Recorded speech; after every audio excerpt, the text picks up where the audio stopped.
নমস্কার বন্ধুরা, সবাই কেমন আছেন? অর্পণ স্টোরি আর একটি নতুন ভিডিওতে আপনাদেরকে জানাই অনেক অনেক স্বাগত।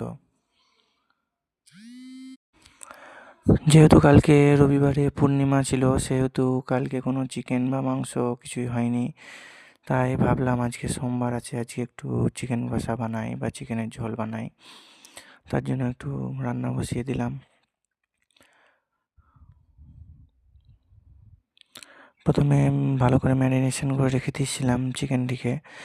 ম্যারিনেশন করা হয়ে যাওয়ার পর কিছুক্ষণ ভিজিয়ে রেখে সেই চিকেনটিকে কিছুক্ষণ ম্যারিনেশন করে রাখার পর আধ ঘন্টা খানিক এবার মশলা দিয়ে চিকেনটাকে ভালো করে কষিয়ে নিচ্ছি এবং ধীরে ধীরে যাতে সিদ্ধ হয়ে যায় সেই জন্য একটু করে ঢাকা দেবো আর নেড়ে নেব এবং সমস্ত রকম মশলাই দিয়েছি, কিন্তু মশলাটা আজকে একটু পরিমাণে কম দিয়েছি, একটু হালকা হালকা টাইপের খাবো, কারণ সপ্তাহে মোটামুটি প্রায় 2 দিন মতো চিকেন খাওয়া হয়ে যাচ্ছে। বেশি রিচ করে খেলে শরীরের পক্ষে ক্ষতিকর, খুব একটা ভালো হবে না। সে কারণের জন্য একটু কম রিচ করে এখন থেকে রান্না করব এবং ঝাল টালগুলো একটু কম দেবো। তার জন্য একটু অল্প পরিমাণে লবণ, লঙ্কা গুঁড়ো এবং হলুদ গুঁড়ো নিয়ে নিলাম, দিয়ে ভালো করে আরেকবার নেড়ে চেড়ে কষিয়ে নেব।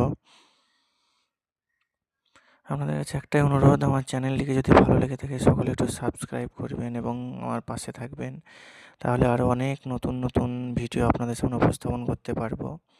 আশা করি আপনাদের ভালো লাগবে। একবার ঢাকা দিয়ে একটু কষিয়ে নিয়ে একটু জল বেরোনোর পর আরও একটু নেড়ে নিচ্ছি। এই মাংসটিকে একটু যদি ঢেকে ঢেকে রান্না করি, আমি নিজেই দেখেছি বেশ ভালো সুসিদ্ধ হয়।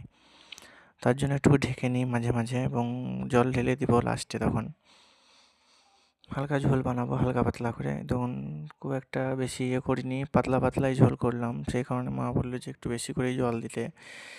তার জন্য একটু বেশি করে জল দিয়ে ঝোলটিকে ভালো করে রান্না করে নিচ্ছি এবং শেষে একটু